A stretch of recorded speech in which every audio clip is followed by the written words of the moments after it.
Good, hazy, hot, and humid Monday, everyone. Welcome to GardenStateWeather.com and GardenStateWeather.blogspot.com, providing superior forecasting for the northern mid-Atlantic region 24 hours a day and seasonal forecasting at its finest since 1982. I'm forecaster Robert Smith with the daily video forecast discussion for the last day of August, the 31st, 2015.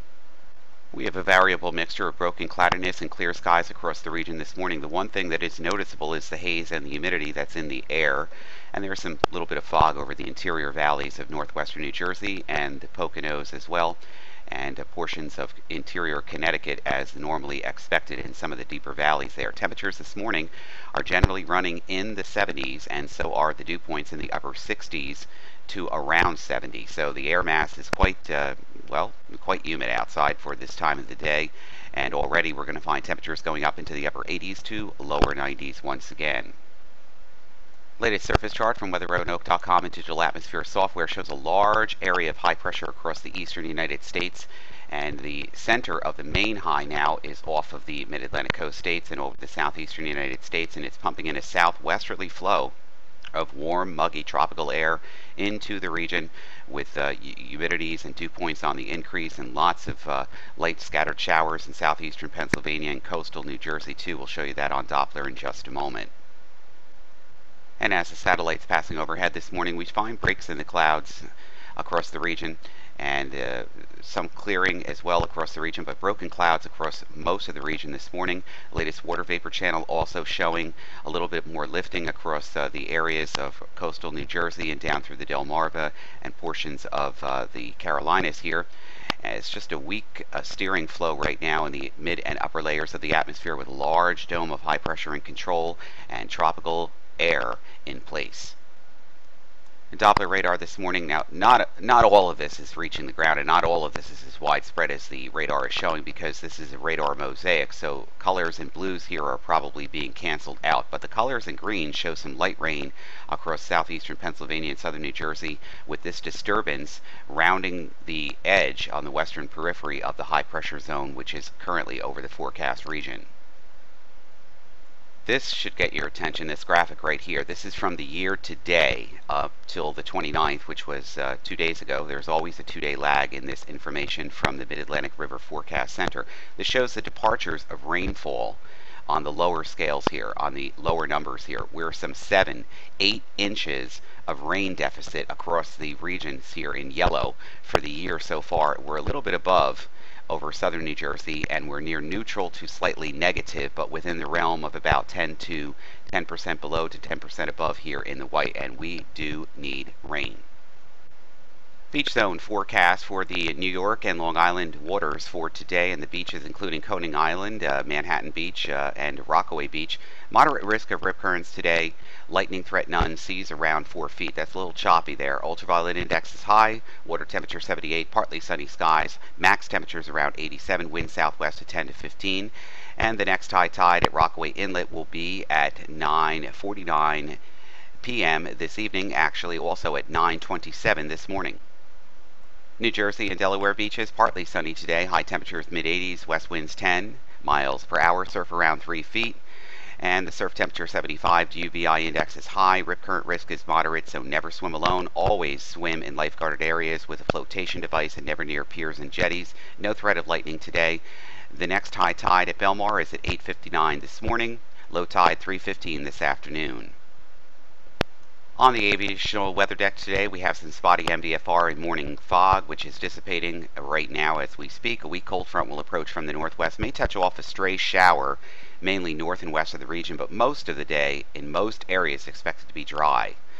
Do not expect much of a wind shift behind the cold front as well. The wind should generally be out of the southwest and increase to gusty in the afternoon. Gusts could reach about 15 knots before subsiding overnight. Tuesday, VFR conditions expected. Wednesday, localized MVFR and broken ceilings possible in the morning. Isolated thunderstorms possible near Allentown and Reading in the afternoon. Otherwise, other areas, VFR conditions expected. Thursday through Friday, increasing chances of showers and thunderstorms across the region as another front approaches the region.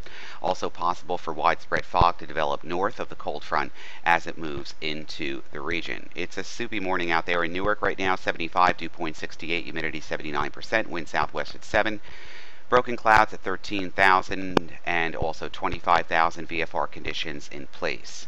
Philadelphia right now, soupy, 76, dew point 67, humidity 74%, wind southwest at 8, visibility 10, few clouds at 8,000, broken at 11,000, 15,000, and overcast at 20,000 VFR conditions in place.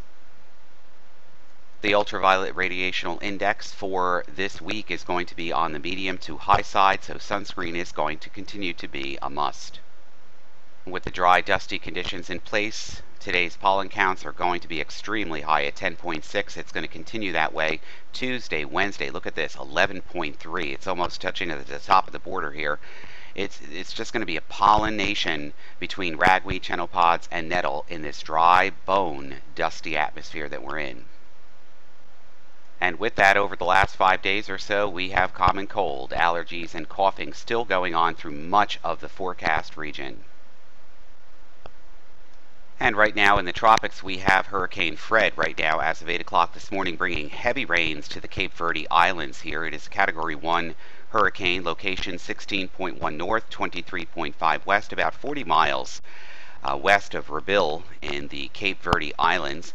And it's about 65 miles southeast of Ribeira Brava. Hope I pronounced that right, in the Cape Verde Islands. Maximum sustained winds at 80 miles per hour. Movement to the northwest at about 12 miles an hour. Watches and warnings, well, basically, the Cape Verde Islands are in on this right now.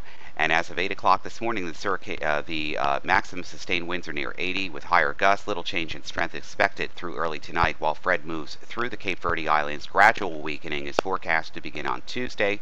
Hurricane force winds extend outward up to 15 miles from the center. That's not too bad. And tropical storm force winds up to 80 miles. The estimated minimum central pressure is 989 millibars or 29.21 inches. Tropical storm conditions expected to continue spreading across the Cape Verde Islands today. Hurricane conditions are occurring over portions of the easternmost Cape Verde Islands this morning, expected to spread northwestward over portions of the northern and northwestern Cape Verde Islands later today. Wind speeds atop of the windward sides of the hills and mountains are often up to 30% stronger than indicated in any advisory. And storm surge is expected to produce coastal flooding in areas of onshore winds in the Cape Verde Islands near the coast, and the surge will be accompanied by large and dangerous waves. Rainfall expected to accumulate between 4 to 6 inches of the Cape Verde Islands, with possible isolated maximum amounts up to 10 inches, and these rains will produce life-threatening flash flooding and mudslides. The next update on this will be at 11 a.m. this morning from the National Hurricane Center. GFS forecast into motion. We have that weak trough here on the western side, the periphery of the high pressure off the southeastern coast. Dominating most of our weather is high pressure aloft and surface. So we're generally going to be dry, but there could be a backdoor cold front that slices through our region late this afternoon. Not really showing much in the way of appreciable precipitation at all. More high pressure continues to build in with a hot, humid, southwesterly tropical air mass in place. An isolated afternoon shower or thunderstorm over the hillier interior sections away from the coast. Really not changing this much as we get into Thursday afternoon and Friday until a backdoor cold front comes through. That's the next chance where we could find some isolated to scattered showers across the region. But outside of that, more high pressure then builds in across southeastern New England and the coastal waters for Friday afternoon, bringing a change in the air mass, a slight change in the air mass with the wind direction and slightly cooler, drier air into the region for the first part of the weekend. The high then begins to sit over the top of us once again. It changes its orientation. The winds change around to the southwest, and the heat and humidity begin to build back into the region over the weekend into early next week. I'll be back in the Weather Center later this morning or possibly toward evening with the video forecast discussion update to include other things that I have not spoken about yet this morning. So that's the forecast for today for everything live. It's GardenStateWeather.com, GardenStateWeather.blogspot.com, Twitter, Facebook, and Google+. I'm forecaster Robert Smith. Stay safe out there.